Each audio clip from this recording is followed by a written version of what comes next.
Hey everyone, kind of a serious video that I'm doing today. Shouldn't be too long of a video, but it's not gonna be fancy because I'm not gonna put a bunch of stuff in here. Either way, I had planned to do a video this week talking about and explaining to the people who are not just outside of LA, but maybe even outside of the US that don't really understand why the LCS is not going to be starting in studio. Because even at the end of last month, I was seeing a lot of people tweeting or asking questions like, hey, do you know if LCS will be returning to broadcast to the studio? And it's kind of, I get that people aren't in LA, they don't know how bad it is here, but our cases for COVID have skyrocketed essentially ever since a couple of weeks after Thanksgiving, which takes place at the end of November for those unfamiliar with the holidays here. And they've just been really bad for a long time. They've stabilized or plateaued, but they've plateaued at an incredibly high number, and our ICUs have had, I don't know what they are today, but I know that they've hit close to capacity, if not capacity, in a lot of cases. So I was planning on doing this whole video explaining all this stuff and putting it out before the LCS started so that people could understand. However, today I just recently found out, well, first off, Invin broke news that CLG, multiple members, team members of CLG with the LCS team have tested positive for COVID ahead of the lock-in tournament. I guess they were practicing in the training facility, doing frequent testing. Then eventually one of the players tested positive, and they immediately went to practicing from other places. But I think by that point in time, the other members had potentially, I guess, contracted it, maybe from that individual originally, because we don't know which players, but I do know that multiple players have. And in following up on some of this, I started to ask around if there were other teams who had also had this, because I know that some of the players like to hang out with each other from different teams. Again, you're not supposed to be doing that right now based off of the guidelines from health officials within California and Los Angeles. But I know sometimes people do this anyway. And it appears, no idea, by the way, if there's any connected, but it appears that multiple members of Dignitas have also tested positive. That's what sources have told me as well. So I've reached out to Riot Games to discover if they've heard of teams outside of CLG or Dignitas that have members that have tested positive. I have not heard back from them yet. But we're at a point now where LCS players are contracting COVID.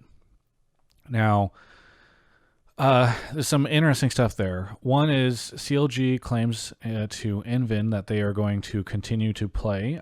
They actually will have two players that are not competing, but those are Finn and Broxu, who've been unable to secure visas so far for the start of Spring Split. But they claim that the players will continue to be able to play. That's what we know at this time, at least from CLG on the CLG side.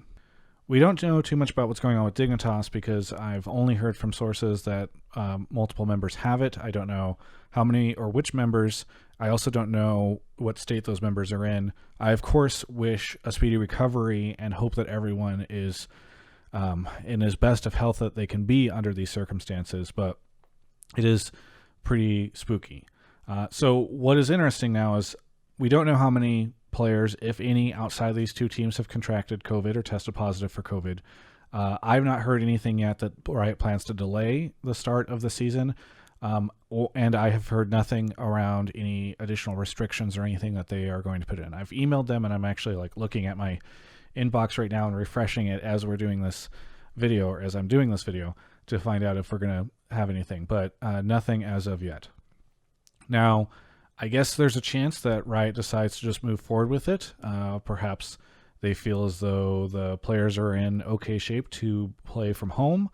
I don't know, but I think it's a very unique and interesting circumstance. I think if this had happened in last March or last April, that we would almost certainly be seeing something. I think if this had happened in last March or last April, maybe even May, there'd be a lot more going on, but it seems like I've heard no rumors yet of any changes or anything. So we're going to move out of this news, and we're going to talk a little bit about what I think should happen next.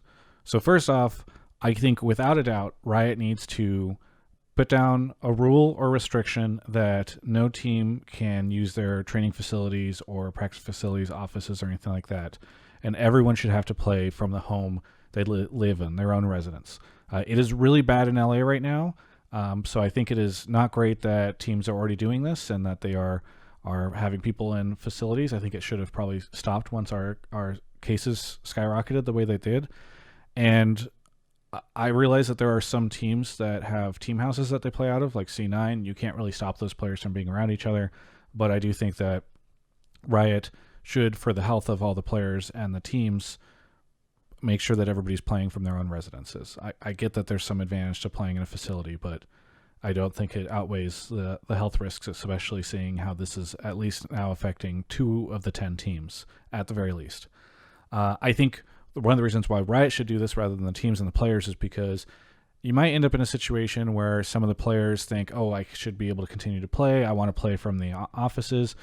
Maybe the team doesn't feel that way. You don't want a situation where players feel uncomfortable to do this and teams are, telling them they have to go to play in the facilities anyway. Having a neutral third party in that dynamic, Riot, sort of insisting on this, is, I think, the best possible way forward.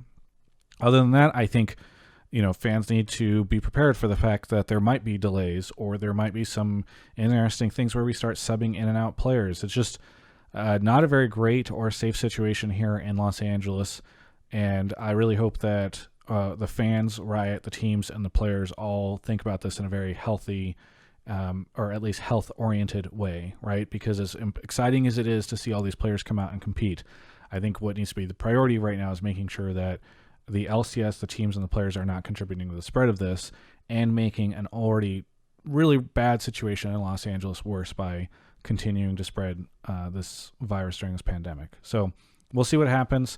Other than that, I hope good health to all the players that are involved in this. I really hope they are completely fine and it doesn't get worse for them, especially given that at least the players I've heard, it's not that bad. But I guess best wishes to all the teams and players that are doing this. And everybody, please take this seriously, stay safe, and make good decisions around all this. Thanks so much for watching.